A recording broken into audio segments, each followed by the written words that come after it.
Hare Krishna, Krishna Krishna, Hare Hare, Hare Rama, Rama Rama, Hare Hare। हरे कृष्णा जी, आप सबका बहुत बहुत स्वागत है आज के अध्याय 8 में। इसको बोला गया भगवत प्राप्ति। तो एक भक्त ने निवेदन किया था कि थोड़ा सा पिछले अध्याय के बारे में भी बताएं, तो हमने ये स्लाइड ऐड करी है जिसमें हम लोग थोड़ा सा सारांश के रूप में हम अध्याय 7 के बारे में बताते हैं, जिसमें शुरू के कुछ श्लोकों में भगवान ने शुणु के माध्यम से बताया कि जो शब्द प्रमाण है वो सर्वोच्च है और उससे हमें पूर्ण ज्ञान की प्राप्ति हो सकती है। और हमने बताया था 3 तरह के प्रक्रिया होती है। जैसे पहले बोला कि यह है प्रत्यक्ष प्रमाण, फिर बाद में बताया अनुमान प्रमाण और उसके बाद में बताया शब्द प्रमाण, और बताया कि हम लोग किस तरह से शब्द प्रमाण के माध्यम से भगवान श्री कृष्ण को यथा रूप में जान सकते हैं। उसके बाद में भगवान ने बहुत सारे श्लोकों के माध्यम से बताया कि किस तरह से हम उनकी भक्ति कर सकते हैं। और एक बहुत महत्वपूर्ण श्लोक आता है जिसमें बताया बहुनाम जन्म नामन्ते ज्ञानवान माम प्रपद्यते वासुदेव सर्वमिति स महात्मा सुदुर्लभ। बहुत बहुत विरले लोग होते हैं, बहुत दुर्लभ होते हैं जो भगवान श्री कृष्ण की भक्ति की ओर आगे बढ़ते हैं। नहीं तो बोला गया ब्रह्मांड भ्रमिते कोनो भाग्यवान जीव गुरु कृष्ण प्रसादे पाए भक्ति लता बीज। ये भगवान की भक्ति का जो बीज है वो बहुत भाग्यशाली व्यक्तियों को मिलता है। नहीं तो क्या होता है, ब्रह्मांड भ्रमिते, 14 भुवन है उसमें भटक रहे हैं लोग अलग अलग जगह पे। बहुत कम लोग होते हैं जो भगवान श्री कृष्ण की भक्ति के लिए आगे बढ़ते हैं। और भगवान उससे पहले बताते हुए कहते हैं कि मनुष्यानाम सहस्त्रेषु कश्चित यतति सिद्ध है। हजारों में से कोई एक होता है जो ये सोचने का प्रयत्न करता है कि जीवन का लक्ष्य क्या है। उनमें भी बहुत कम होते हैं जो भगवान श्री कृष्ण की भक्ति आरंभ करते हैं। और फिर भगवान बताते हैं कि 4 तरह के लोग होते हैं जो भगवान की शरण नहीं लेते, और 4 तरह के लोग होते हैं जो भगवान की शरण लेते हैं। कौन कौन होते हैं? अर्थार्थी, आर्त, जिज्ञासु और ज्ञानी। तो इन चारों का वर्णन करते हुए फिर भगवान बताते हैं कि वास्तव में सब कुछ मैं ही देता हूं, पर क्या होता है फिर अन्य देवताओं की शरण में क्यों जाते हैं? कामैस्त हृत ज्ञानम, जिनका जो ज्ञान है कामनाओं के द्वारा हरण कर लिया गया है, वो क्या करते हैं? अन्य देवताओं की शरण में जाते हैं। तो उसमें क्या तकलीफ है कि जो अन्य देवताओं की शरण में जाके जो उनको परिणाम मिलता है, फल मिलता है, वह नाशवान होता है। उसको बोला गया कि क्षणिक होता है, मतलब थोड़े समय के लिए फायदा देगा। आपको जीवन में किसी की तकलीफ है, एक देवता के पास गए, देवता ने उसको सॉल्व कर दिया, बस खत्म। थोड़े समय बाद में एक और नई समस्या आ जाएगी। तो जीवन की समस्याएं खत्म नहीं होगी। और फिर भगवान अंतर बताते हुए बोलते हैं, देवताओं की को पूजा करने वाले देवताओं के लोक में जाते हैं, और जो मेरे भक्त होते हैं वो मेरे पास आते हैं। अब दोनों में क्या अंतर है, वो इस श्लोक के या जो अध्याय 8 में पता चलेगा कि देवताओं के लोक में जाने का क्या तकलीफ है और भगवान के लोक जाने में क्या फायदा है। तो उसका वर्णन हम लोग करेंगे। तो 7वें अध्याय में भगवान ने कुछ नए और जटिल शब्दों का प्रयोग किया, जैसे कि ब्रह्म, अध्यात्म, कर्म।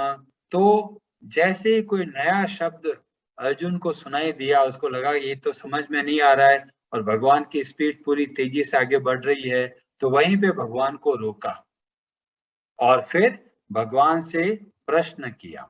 तो अध्याय 8 आरंभ होता है अर्जुन के प्रश्न से। आप देखेंगे कि अर्जुन ने लगभग 19-20 प्रश्न किए और उन 19-20 प्रश्नों के आधार पर हमें भगवत गीता का ज्ञान प्राप्त हुआ। अतः हमें भी यथासंभव हो सके तो अपने प्रश्न रखिए। जो जो आपको कोई संदेह है उसको नोट कीजिए और सही समय पे आप पूछिए, कि जितना आप पूछेंगे आपके जो डाउट है वो क्लियर तो होगा, पर बाकी लोग जो सुनते हैं उनके भी मन में बहुत सारी बातें आसानी से समझ में आने लगेगी। तो पहले जो 4 श्लोक है जिसमें अर्जुन प्रश्न करते हैं और भगवान श्री कृष्ण बहुत ही स्पष्ट शब्दों में उन सब का उत्तर देते हैं। उन सब में एक प्रश्न बहुत बहुत महत्वपूर्ण है और अर्जुन हमसे पूछता है भगवान श्री कृष्ण से कि जब शरीर छोड़ के जाते हैं तब भगवान आपका ध्यान कैसे कर सकते हैं। और इस बात को लेकर भगवान बहुत अच्छे से बताते हैं कि जो लोग शरीर का त्याग करते हुए जब जा रहे होते हैं तो उनके मन में क्या विचार होते हैं उसके अनुसार निर्धारित होता है। और फिर भगवान बहुत सारे अलग अलग उपायों से बताते हैं, ज्ञान योग के माध्यम से कैसे कर सकते हैं, भक्ति योग के माध्यम से कैसे कर सकते हैं।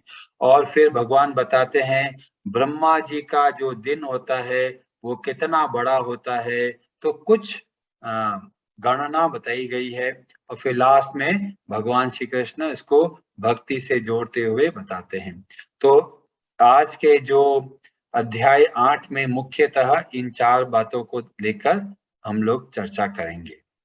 तो अर्जुन सबसे पहले आरंभ होते ही अर्जुन उवाच, मतलब ऐसा है कि अर्जुन सो नहीं रहा है और ना ऐसा है कि भगवान आपकी जो इच्छा हो बोलते रहो, मेरे को कोई फर्क नहीं पड़ता, मैं तो वही करूंगा जो मुझे पसंद है। नहीं, अर्जुन ने अपने कान खुले रखे हैं। अर्जुन कुछ सीखना चाहता है और इसलिए प्रश्न करते हुए बोलता है, किम तद ब्रह्म किम अध्यात्मम किम कर्म पुरुषोत्तम अधिभूतम च किम प्रोक्तम अधिदैवम किम उच्यते। तो ब्रह्म क्या है, आत्मा क्या है, सकाम कर्म क्या है, भौतिक जगत क्या है, देवता कौन है, ये सब मुझे बताइए। और उसका जो अगला प्रश्न जो बहुत ही बढ़िया है, प्रयाण काले च कथम गयोसी नियतात्म भी, मृत्यु के समय भक्ति में लगे रहने वाले लोग आपको कैसे जान सकते हैं। और यह बहुत बहुत लाभदायक है हमारे लिए ये प्रश्न कि मृत्यु के समय क्या होता है। तो भगवान इसके बारे में बताते हुए बहुत ही सुंदर तरीके से बताते हैं। पहले सबका उत्तर देते हैं। ब्रह्म का मतलब यहाँ पे बताया गया जीव है, क्योंकि ब्रह्म का मतलब जीव भी हो सकता है और जो भगवान का जो ब्रह्म ज्योति है उससे भी संबंधित किया जा सकता है। अध्यात्म बताया कि जो उसका स्वभाव है जीव का। फिर कर्म मतलब जो कार्य किया जाता है, और इस तरह से सारे बताया। परमात्मा कहाँ रहते हैं, तो बताया सबके हृदय में रहते हैं। और मृत्यु के समय भगवान को कैसे याद किया जाए उसके बारे में बताते हुए बोलते हैं। बहुत महत्वपूर्ण श्लोक है, 8वां अध्याय श्लोक नंबर 5। इसको आप अच्छे से समझिए।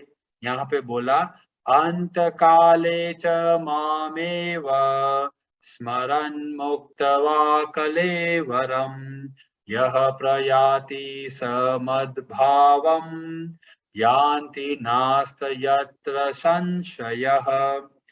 अंत में, अंत समय में जो मेरा स्मरण करते हुए शरीर का त्याग करता है वो तुरंत मद भाव मेरे को प्राप्त होता है। नास्तित्र संशय, उसमें किसी प्रकार का संदेह नहीं है। मतलब इसलिए बोलते हैं, जब कोई प्राण जिसके निकलने वाले होते हैं तो बोलते हैं भगवत गीता का पाठ कराओ, तुलसी का पत्ता पास में रखो, गले में तुलसी रखो, तुलसी और गंगा जल मिला के पिलाओ। ये क्यों कहा जाता है? क्योंकि भगवान के इस श्लोक के माध्यम से हमें पता चलता है, अंत समय में जब हम भगवान श्री कृष्ण का स्मरण करते हैं तो सीधे गोलोक वृंदावन को जाते हैं, भगवान श्री कृष्ण के धाम को जाते हैं। और उदाहरण स्वरूप हमें देखते हैं भीष्म पितामह। भीष्म पितामह याद करते हैं, उनके पूरे शरीर के अंदर इतने बाण हैं कि जगह नहीं बची है, और वो वहीं पर अकेले बैठे हैं कुरुक्षेत्र की जगह पे और याद कर रहे हैं भगवान श्री कृष्ण को। और इधर भगवान श्री कृष्ण याद कर रहे हैं कि भीष्म पितामह मेरे को स्मरण कर रहे हैं। तो सब पांडवों को लेकर भगवान श्री कृष्ण सामने जाते हैं, भीष्म पितामह के सामने, और भगवान श्री कृष्ण बोलते हैं कि भीष्म पितामह आप ही इन पांडवों को शिक्षा दीजिए। और युधिष्ठिर महाराज के मन में बहुत द्वंद्व चल रहा होता है। क्यों? क्योंकि इतने लोग मारे गए, इतने लोग, तो उनका मन में बड़ा अशांत होता है कि भी मेरे वजह से इतने लोग मारे गए। तब युधिष्ठिर महाराज और भीष्म पितामह के बीच में बहुत सारे अध्यायों में वर्णन आता है महाभारत में, और भीष्म पितामह बहुत सारी ज्ञान की बातें बताते हैं। और बाद में वो भीष्म पितामह बोलते हैं अब मैं जाना चाहता हूं, क्योंकि उनको इच्छा मृत्यु प्राप्त हुई थी, तो उन्होंने कहा अब मैं शरीर त्याग करना चाहता हूं।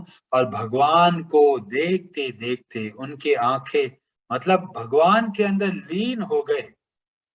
तो इस प्रसंग से हमें पता चलता है कि जब भगवान श्री कृष्ण का स्मरण करते हुए शरीर का कोई भी त्याग करता है, वो सीधे भगवान के धाम को जाता है। अब यहाँ पे प्रश्न आएगा कि अगर नहीं आया ध्यान तो क्या होगा, या फिर कि भाई ध्यान आया पर आधा अधूरा आया तो क्या होगा। तो इस संदर्भ में हमें एक श्रीमद् भागवतम से कथा पता चलती है अजामिल की।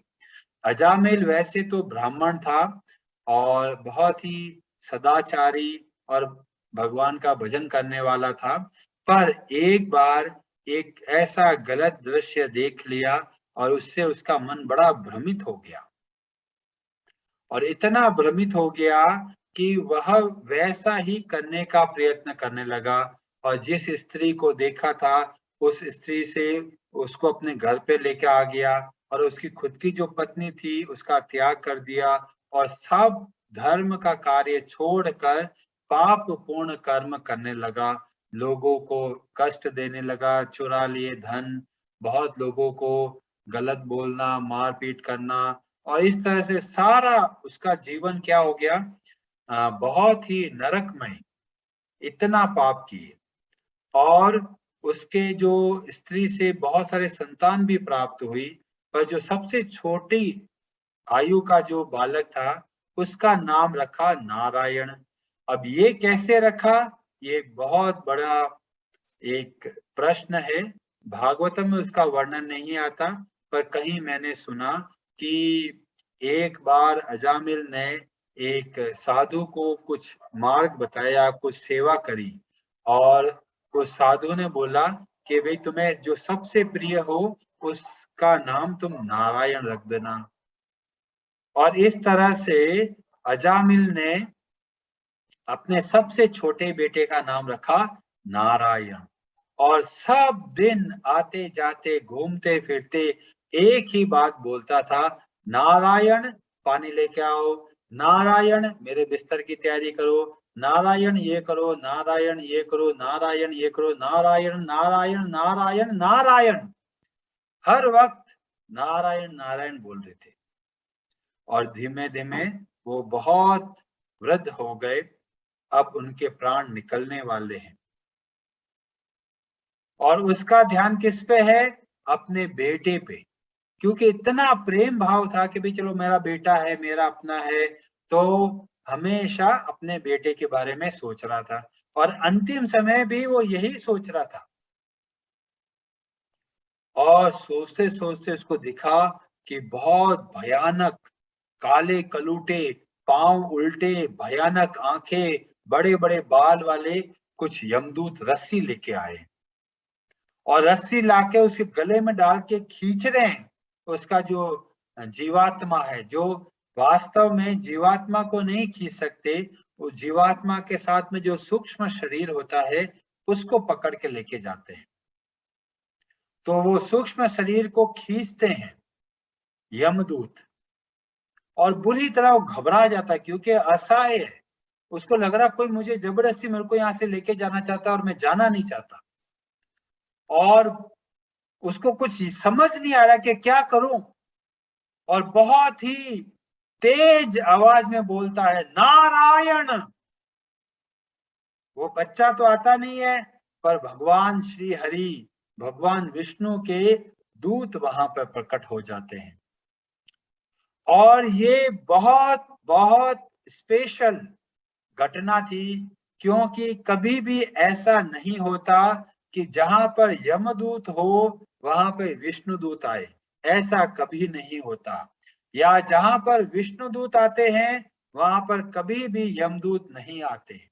ये एक ऐसी घटना थी जहां पर पहली बार यमदूत और विष्णुदूत आमने सामने थे। और यमदूत आश्चर्यचकित हो गए, आप लोग कौन हैं? बहुत ही दिव्य दिख रहे हैं, पर आपको पहले कभी देखा नहीं, आप यहाँ पे क्यों आए हो? हम अपना कार्य कर रहे हैं, ये अजामिल बहुत बड़ा पापी है, अतः हम इसको लेने आए हैं, इसको ले जाके नरक में यातना देंगे। विष्णुदूत बोलते हैं, इसने बहुत ही कातर भाव से, बहुत ही विनम्र होके, असहाय होकर भगवान नारायण का नाम का जप किया है, अतः इसी क्षण वो समस्त पापों से मुक्त हो गया है। अतः हे यमदूतों, तुम्हारा इस पे अब कोई अधिकार नहीं है, अब आप खाली हाथ जाओ।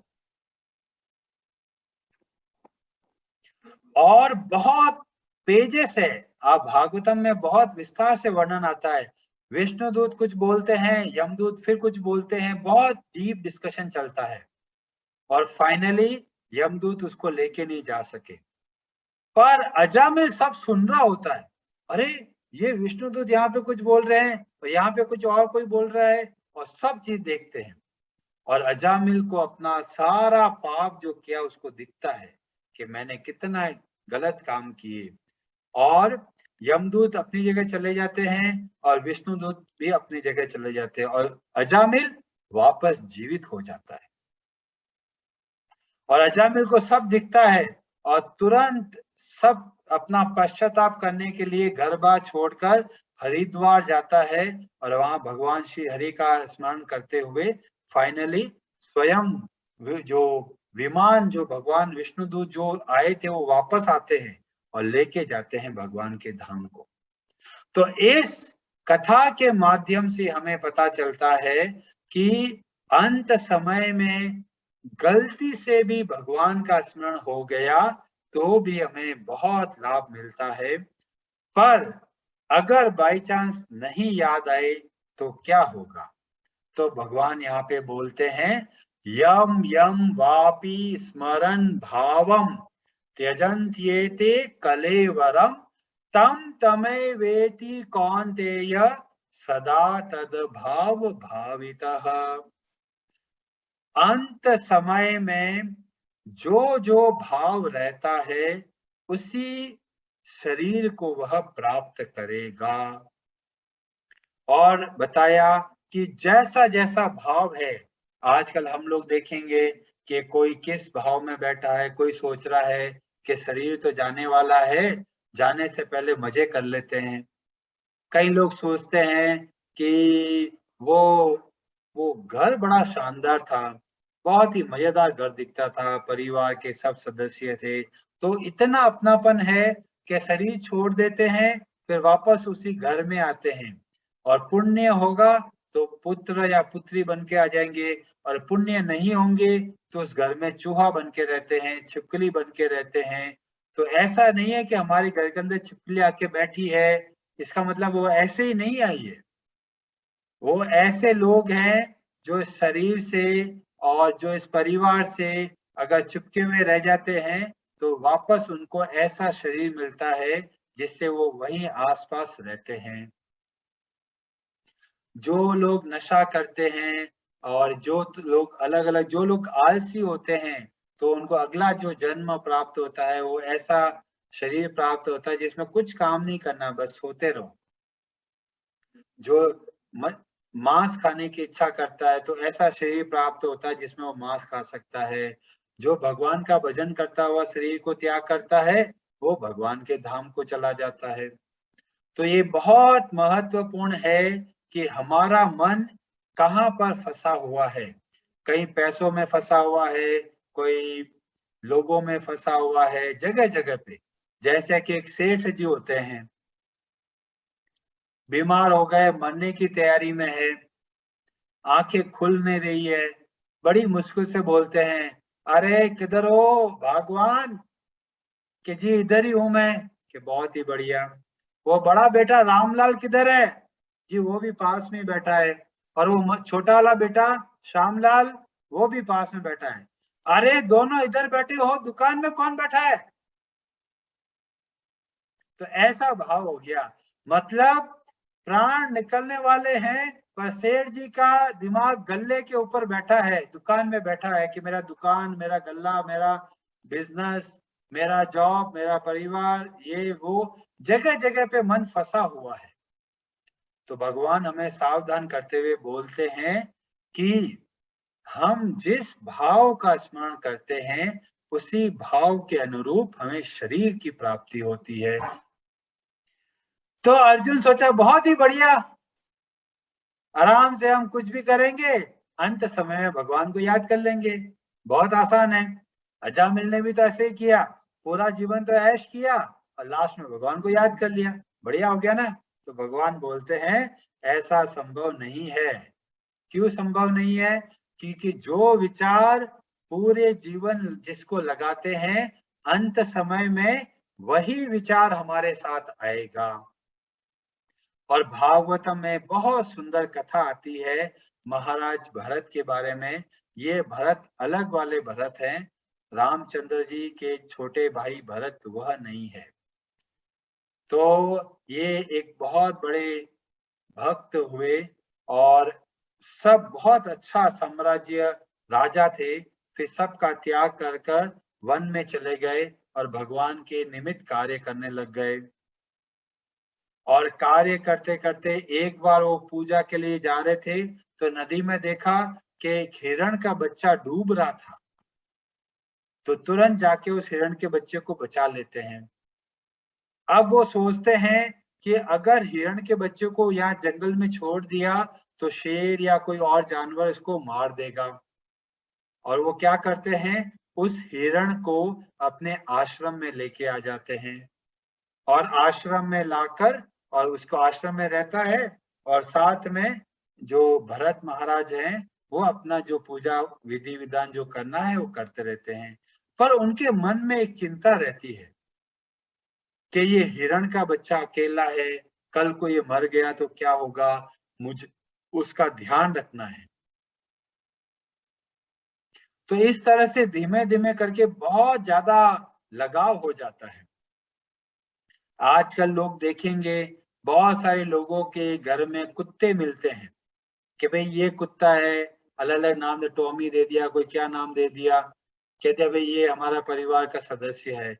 और अगर हमारा ध्यान कुत्तों में चला जाता है, तो ये निश्चित है अगले जन्म में हमें कुत्ते का शरीर प्राप्त होगा। जो भाव हमारे दिमाग में बैठेगा, वही भाव के अनुसार अनुसार हमें शरीर की प्राप्ति होगी। तो यहाँ पर भरत महाराज के बारे में बताते हुए बोलते हैं कि वो हिरण से इतना लगाव हो गया कि वो अपनी पूजा पाठ सब छोड़ दिया। इस जंगल में क्यों आए? भगवान के लिए। वो तो भूल गए और कहाँ लग गए? उस हिरण के चक्कर में लग गए। और एक बार हिरण कहीं चला जाता है और वो बड़ा ढूंढते हैं, विचार करते हैं कि अरे हिरण गुम हो गया, कहाँ गया। जगह जगह पे भटकते भटकते वो इतना खो जाते हैं और उसके बारे में सोचते थे, हिरण के बारे में, और अपना शरीर त्याग देते हैं। शरीर त्याग कर दिया तो वो हिरण के बारे में सोचते सोचते अगला जन्म उनको हिरण का मिलता है। अब उनको बहुत पश्चाताप होता है, एक हिरण के चक्कर में मैंने भगवान की भक्ति का त्याग कर दिया। अब देखो मैं खुद हिरण बन के बैठा हूं। और वह हिरण कहाँ जन्म लेता है? उसी आश्रम के आसपास। और वहां पर उसको अब पता है, क्योंकि भगवान की भक्ति करी है, तो उसको पता है कि भाई मैंने क्या क्या गलती करी। तो इस बार बहुत सावधान रहते हैं। तो हिरण के रूप में वह रहते हैं और बड़ा ही अकेले रहते हैं और निरंतर प्रयत्न करते हैं भगवान का स्मरण करने का। और समय के साथ में वो शरीर त्याग देते हैं। फिर अगला जन्म मिलता है एक एक मनुष्य के रूप में। और इस तरह से हमें बहुत बड़ी कथा है, बहुत ही बढ़िया कथा है। और इन कथा के हर जगह पे हमें बहुत सारी चीजें, शिक्षाएं मिलती है। उन सब की बातें हम नहीं बताएंगे। तो कहने का तात्पर्य है कि अगर हमारा मन जिसमें लग गया, हमें वही शरीर प्राप्त होगा। तो ये बहुत ध्यान रखना है कि हमें भगवान का स्मरण करना है। तो यहाँ पे हम लोग सोच रहे थे कि चलो ठीक है, बुढ़ापे में भगवान को स्मरण कर लेंगे। अभी जल्दी क्या है? तो भगवान सावधान करते हुए बोलते हैं, तस्मात् सर्वेषु कालेषु मामनुस्मर युध्य च मय्य अर्पित मनो बुद्धिर् मामे वैश्यस्य असंशयः। क्या करना है? तस्मात् सर्वेषु कालेषु माम अनुस्मर युध्य च, मतलब पूरे अच्छे तरीके से संसार का सभी कार्य करते हुए पर मन से मेरा स्मरण करना है। तो कैसे करेंगे? हर कार्य को भगवान से जोड़ना है। व्यापार करते हो, भगवान की प्रसन्नता के लिए करना है। जॉब करते हो, भगवान की प्रसन्नता के लिए करना है। खाना बनाना है, भगवान की प्रसन्नता के लिए। घर की सफाई करनी है, भगवान की प्रसन्नता के लिए। गाना सुनना है, भगवान की प्रसन्नता के लिए। हर कार्य के अंदर भगवान को जोड़ना है। इसको बोलते हैं योग। और भगवान बोले, योगस्थ कुरु कर्माणि संगम त्यक्त्वा धनंजय सिद्धय असिद्धयो समो भूत्वा समत्वम योग उच्यते। तो इस तरह से हम संसार में रहते हुए भी संसार से मुक्त रह सकते हैं। तो क्या करना है? मय्य अर्पित मनो बुद्धिर, मन को भी भगवान में लगाना है और बुद्धि भी भगवान में लगाना है। बुद्धि को भगवान में कैसे लगाएंगे? हमें इस तरह से प्लान करना है कि हम किस तरह से भगवान की भक्ति कर सके। बहुत सारे लोग बोलेंगे, जी हमारे पास समय नहीं है। तो अपनी बुद्धि का उपयोग कीजिए। ये सोचिए, भगवान के लिए समय निकालना है, कैसे आप समय निकालोगे? जब आप अपनी बुद्धि का प्रयोग करोगे तो जहां चाह वहां राह। आप सोचोगे तो आप समय निकाल सकते हो, और अगर आप नहीं सोचोगे तो समय जीवन भर नहीं मिलेगा। तो भगवान ने यहाँ पे तरीका बता दिया। नहीं तो अभी मन भगवान में नहीं लगाएंगे तो बुढ़ापे में मन नहीं लगेगा। बहुत सारे बूढ़े लोग देखते हैं, हम लोग बूढ़े हैं, पूरा दिन फ्री है, पर फिर भी क्या है? चिक चिक चिक चिक, तुम ऐसा करते हो, तुम ऐसा नहीं करते, ये वो ऐसा वैसा चुगली करते रहते हैं, लोगों को दोष देते रहते हैं, पर भगवान में उनका मन नहीं लगता। टीवी देख लेंगे, मोबाइल देख लेंगे, इंटरनेट देख लेंगे, ताश के पत्ते खेल लेते हैं, पर भगवान का स्मरण नहीं आता है। तो जो लोग सोचते हैं कि बुढ़ापे में जाके भगवत गीता पढ़ेंगे, तो आप भ्रम में हैं। बुढ़ापे में ये भक्ति नहीं संभव है। जीवन भर जो बोला है, अंत में वही बोलोगे। बहुत सारे लोग ऐसे हैं जो राम शब्द नहीं निकाल पाए। शरीर प्राण छोड़ रहा है, र खल्लास, राम शब्द नहीं निकला। तो ऐसी स्थिति पे मत जाइए, अति शीघ्र भगवान के नाम का जप आरंभ कर दीजिए, क्योंकि जब हम अभ्यास करते हैं अंत समय में वही याद आएगा। अब कोई प्रश्न करेगा, प्रभु जी हमने बहुत अच्छे से भक्ति करी, अंत समय जैसे कुछ एक्सीडेंट हो गया, बेहोश हो गए, तब हमारा क्या होगा? उस वक्त हमें ध्यान नहीं रहेगा भगवान के बारे में। तो भगवान हमें बहुत ही सांत्वना देते हुए बोलते हैं कि कोई अगर ऐसी परिस्थिति में चला गया, जो अच्छे से पूरे भक्ति करी है पर अंत समय में बेहोश हो गया, कोमा में चला गया, एक्सीडेंट हो गया, कुछ भी हो गया, तो भगवान कहते हैं मैं स्वयं उसके हृदय में विराजमान होकर उसको याद दिलाता हूं। तो भगवान उसकी गारंटी दे रहे हैं। हमारा काम क्या है? अभ्यास करना। कब करना? बुढ़ापे में करना है? नहीं, अति शीघ्र। प्रहलाद महाराज बोलते हैं कौमार आचरेत प्रज्ञो, ये तो कार्यक्रम हमें माता के गर्भ से ही आरंभ कर देना चाहिए, जिसको बोलते हैं गर्भाधान संस्कार। चलो हमें पता नहीं था, जब भी भक्त मिले तब से भक्ति आरंभ कर दीजिए, विलंब मत कीजिए। किसने कल को देखा है? कोई गारंटी नहीं है।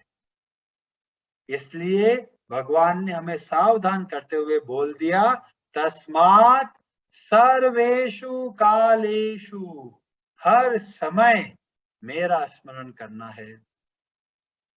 अब विद्यार्थी लोग प्रश्न करेंगे, प्रभु जी आप बोल रहे हो भगवान का ध्यान लगाओ, इधर मेरे को पढ़ाई करनी पड़ेगी, तो मैं कैसे करूं?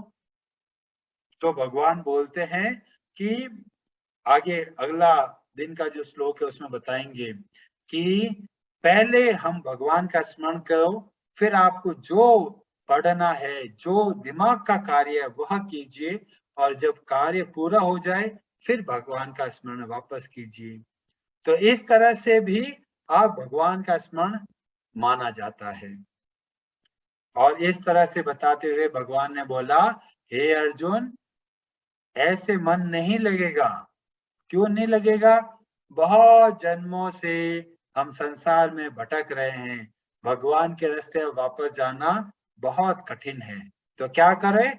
अभ्यास योग योगतेन, अभ्यास कीजिए, हर रोज नियमित अभ्यास कीजिए, भगवान के नाम का जप कीजिए, भगवान के बारे में कथा सुनिए, भगवान के जो भगवत गीता है उसका उच्चारण कीजिए।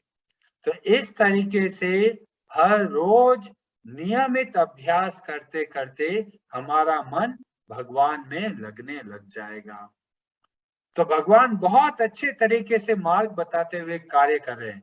ऐसा नहीं बोला कि अंत समय में मेरा स्मरण करोगे तो मेरे को प्राप्त हो जाओगे, पर उसके बाद में भगवान ने अच्छे से सब बताया कि कैसे हम अंत समय में याद रख सकते हैं।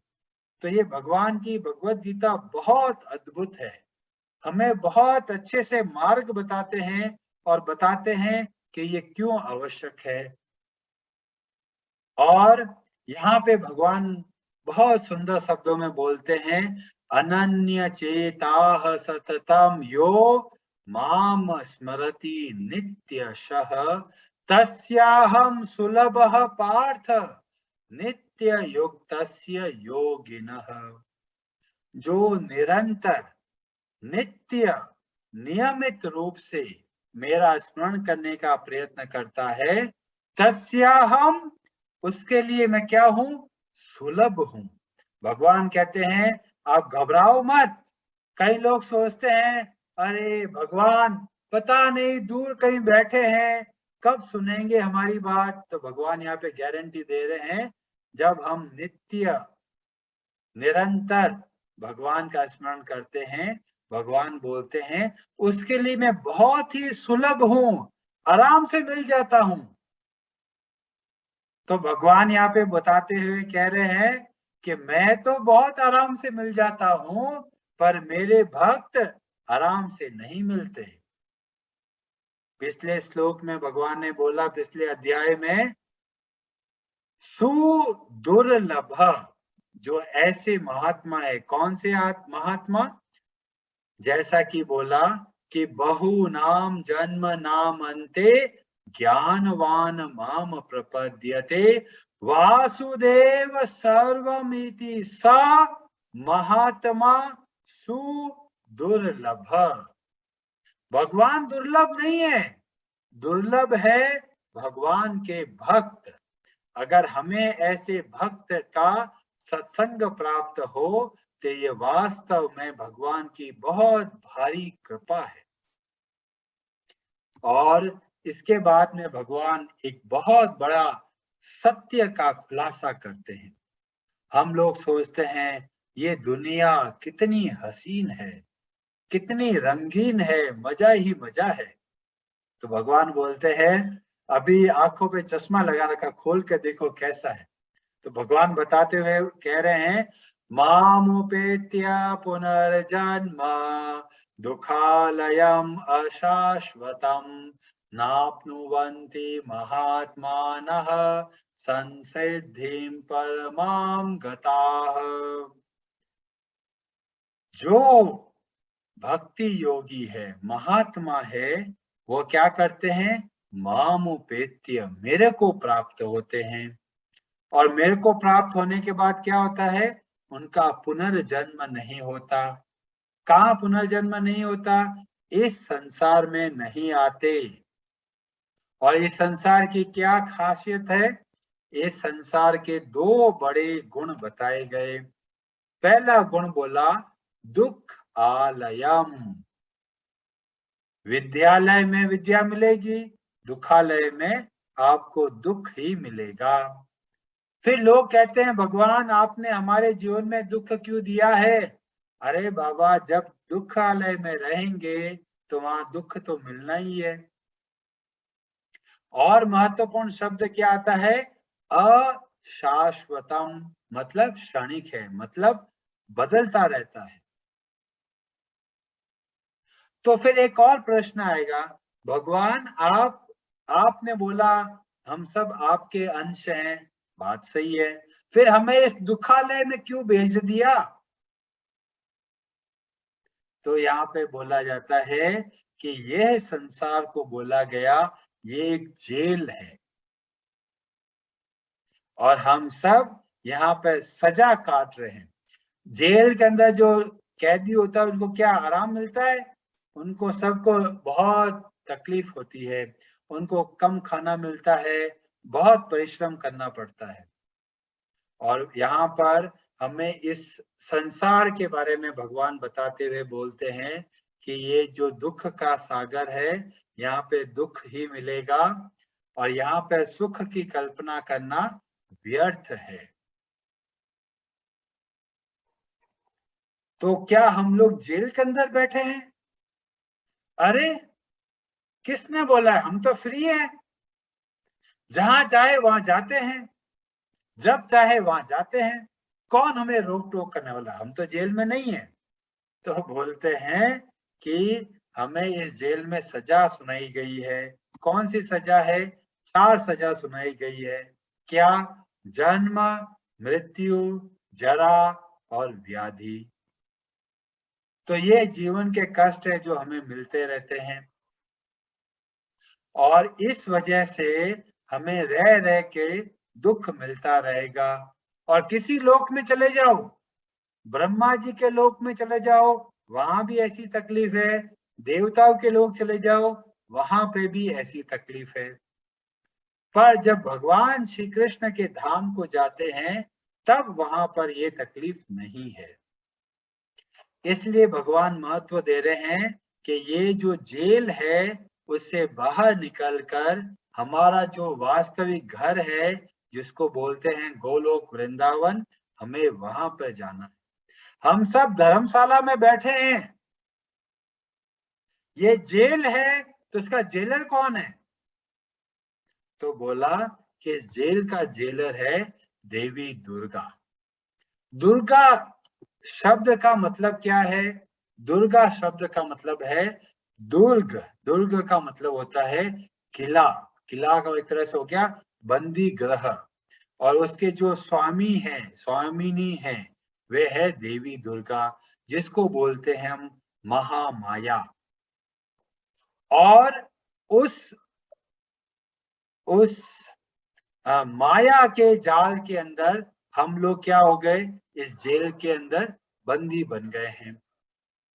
तो कहते हैं कोई हमें फोर्स तो नहीं कर रहा है। तो बोला कि तीन तत्व है जो हमको बांध के रखे हैं। कौन?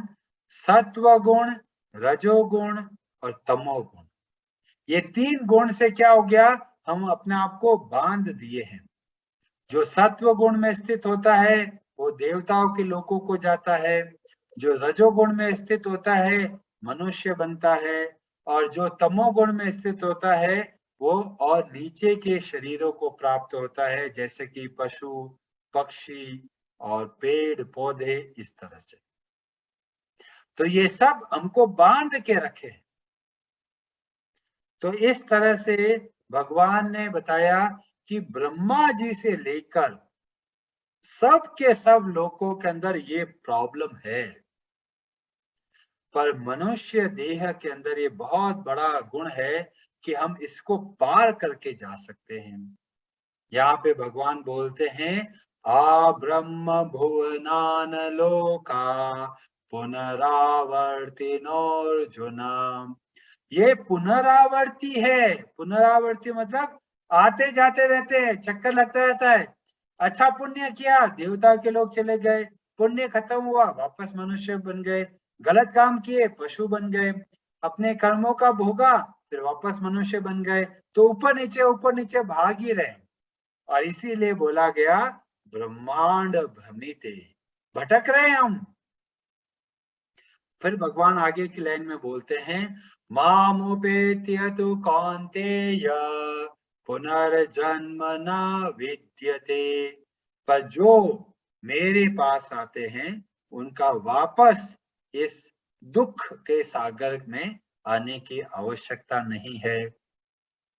इसलिए भगवान जोर दे के बोलते हैं कि मेरा भक्त मेरे पास आता है, बाकी कहीं चले जाओ ये तकलीफ तो रहेगी रहेगी, वहां पे भी दुख रहेगा अलग अलग रूपों में।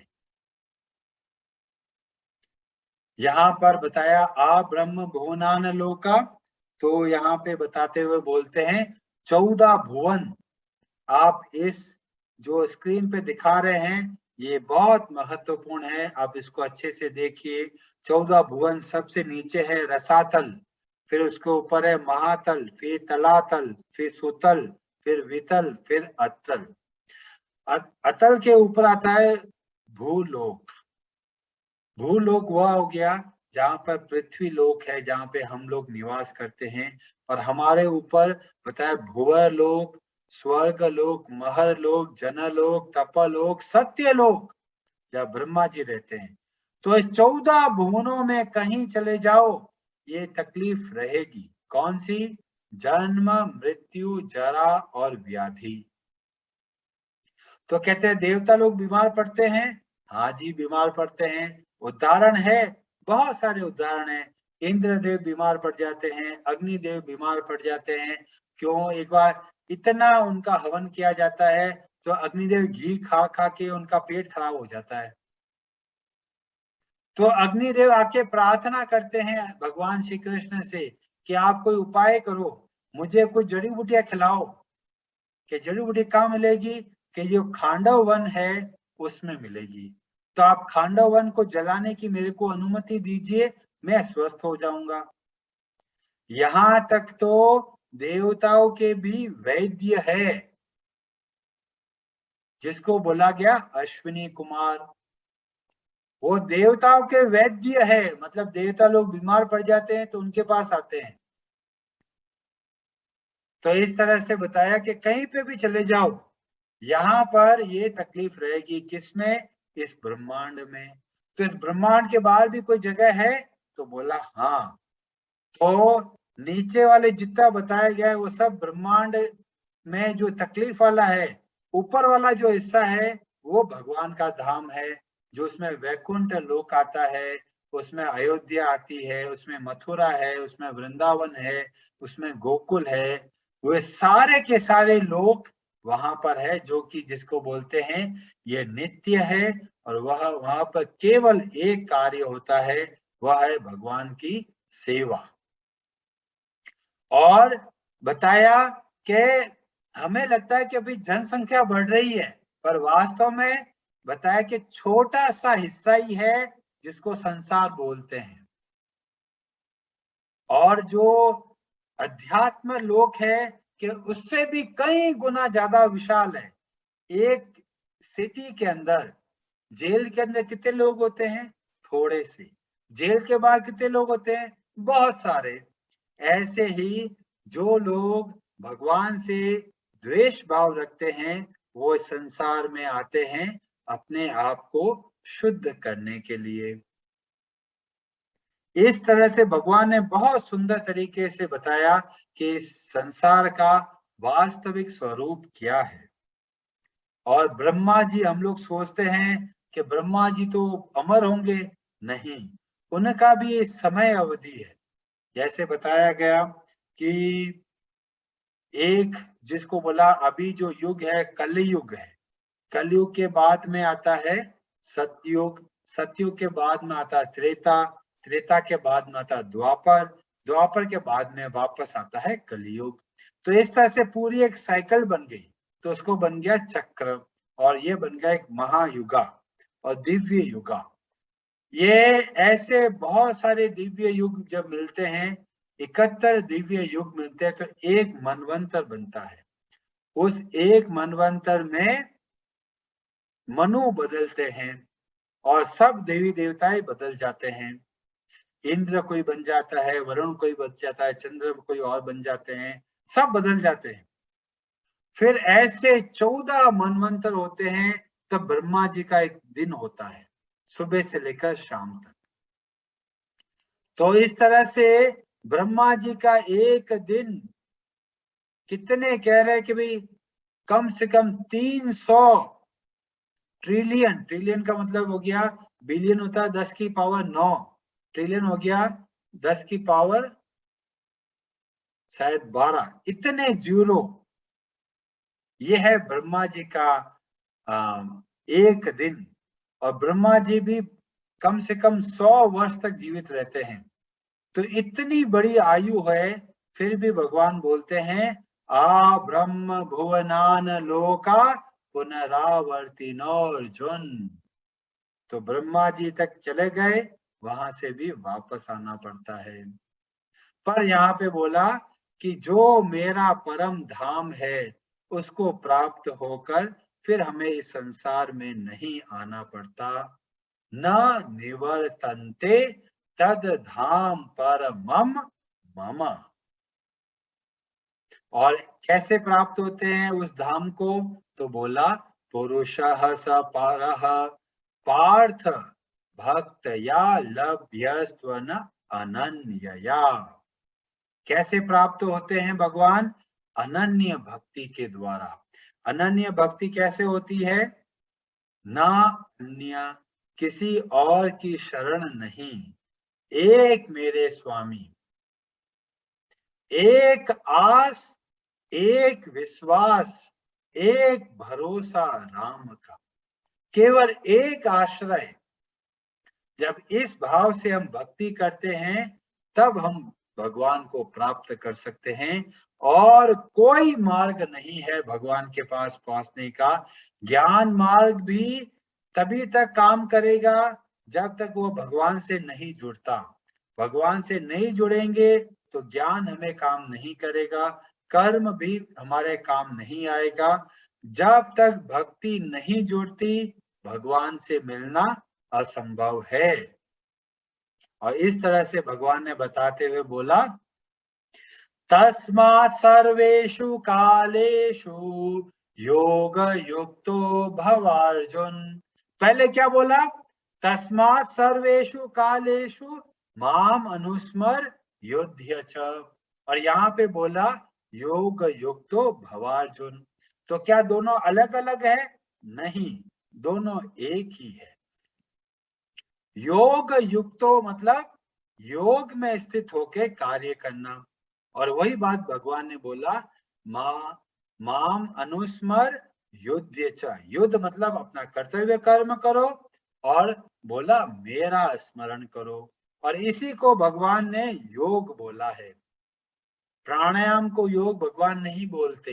योगस्थ कुरु कर्माणि, इसका मतलब ये हुआ भगवान का स्मरण करते हुए हमें संसार का कार्य करना है। और यहाँ पे भगवान क्या बोल रहे हैं? भवार्जुन, हे अर्जुन तुम बनो, हो योगी बनो। तो ये हमारे लिए एक उपदेश है। और जब भगवान ने ये पूरा बता दिया कि आ ब्रह्म भुवनान लोका पुनरावर्तिनो अर्जुन, तो फिर भगवान कहते हैं इसके बारे में मैं और बताऊंगा विस्तार से अगले अध्याय में।